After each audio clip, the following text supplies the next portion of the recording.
Welcome to this explainer. Today, we're diving into literally one of the biggest puzzles in modern education. How on earth do we prepare ourselves and our learners for a world that's transforming at lightning speed? It's kind of a wild thought, right? We're going on a journey today to figure out what it actually takes to survive, thrive, and really contribute in the modern age. Let's kick things off with a quick question. Think back to your early school days. Do you actually remember the exact grades you scored in first, second, or third grade? Probably not, right? But I bet you definitely remember the challenges you faced, the friends you made, maybe a project that totally blew your mind. Those experiences, not the rote memorization, are what built your foundational skills and really shaped who you are today. There's this quote by educational expert Andreas Schleicher that just hits the nail on the head. He says, schools have to prepare students for jobs that have not yet been created, technologies that have not yet been invented, and problems that we don't yet know will arise. Just let that sink in for a second. We are literally prepping learners for jobs that don't even exist yet. How do you even teach for that? Well, you don't just teach facts, you teach adaptable skills. And that means we need an entirely new toolkit. We're talking about 21st century skills. Now, these aren't just your standard academic subjects. We're talking about a broad set of knowledge, work habits, and character traits that are absolutely critical for success today. It's really about empowering an individual to quickly adopt new paradigms and just keep creatively moving forward. Because at the end of the day, the nucleus of all this massive global change is the individual. When macroeconomic shifts happen or, global pandemics hit, it's the individual who has to pivot. That's why we have to develop every single person holistically. They need to be able to cope with these real-world curveballs without losing their core values. So, how do we make sense of this giant list of competencies? Well, we can organize them into a pretty straightforward framework called the 3 L's. First up, learning skills. That's acquiring new knowledge. Then, literacy skills, creating and gaining knowledge through media. And finally, life skills, which, as the name suggests, are absolutely essential for successfully leading everyday life. Now, what's really cool is seeing how this all maps out. These 3 L's aren't just isolated buckets. They're more like the main branches of this huge ecosystem. They branch out into very specific, actionable daily survival traits. Let's actually zoom in and break these down a bit, starting with those learning skills. Okay, so under learning skills, we have what's known as the 4 C's. Critical thinking, creativity and innovation, collaboration, and communication. This right here is the engine of adaptability. It's about using critical thinking to objectively look at a problem and creativity to shift your perspective and build on new ideas.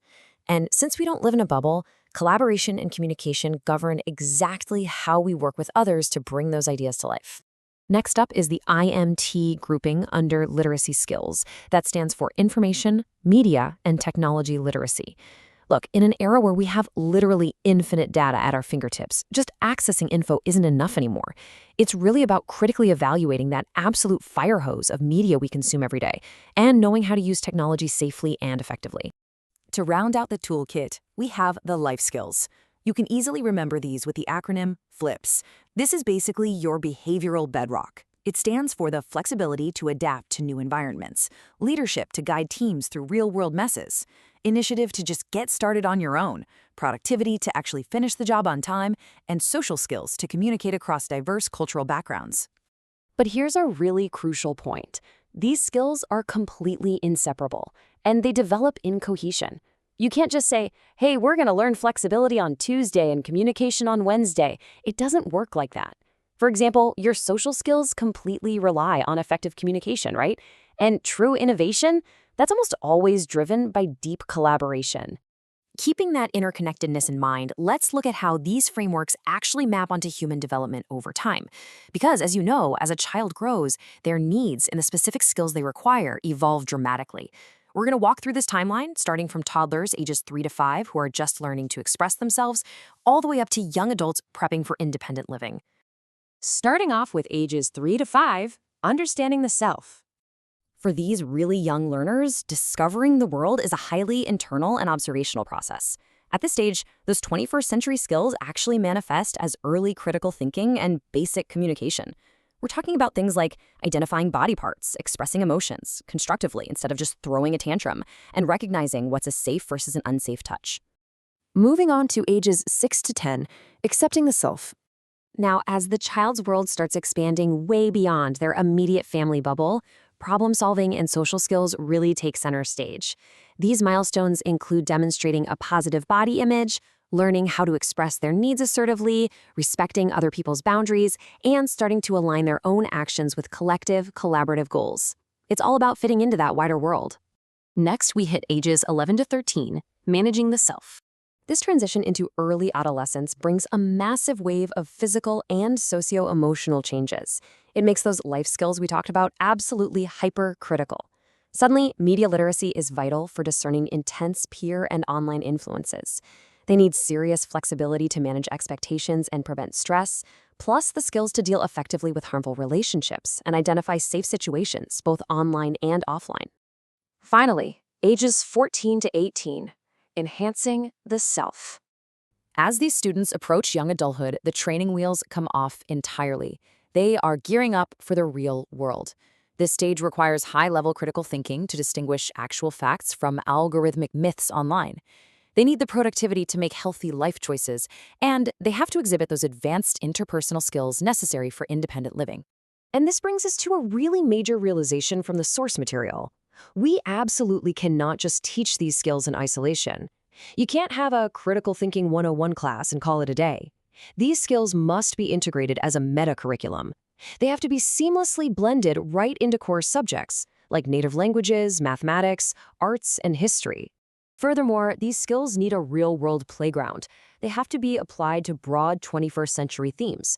So a student uses global awareness to navigate diverse cultures. They use financial and entrepreneurial literacy along with civic literacy to actually participate in the economy and their community. And they use health literacy to maintain their overall holistic well-being. Ultimately, the goal of weaving all these elements together isn't just about getting good grades. There's a brilliant quote from the material that sums this up. Learning is complete and holistic only when a student is able to effectively perform and fulfill his or her responsibilities towards self, school, family, society, and above all, the nation. It's about molding truly capable, responsible citizens. So as we zoom out and look at how education is evolving today, we really have to ask ourselves a fundamental question about our ultimate goal. Are we testing to pass, or are we learning to live? If we are literally just teaching to pass a test, we are completely failing to prepare learners for everyday real-life situations. Because the future belongs to those who prepare for it today. Rote memorization is just not going to solve tomorrow's unforeseen crises. Embracing this dynamic toolkit of critical thinking, adaptability, and collaboration is the only way forward. So I'll leave you with this. Look at your own daily routines, or the curriculums you influence. Are you just building a library of obsolete facts, or are you actually forging the tools to build a future? Thanks so much for joining me on this explainer. Keep exploring, and I'll catch you next time.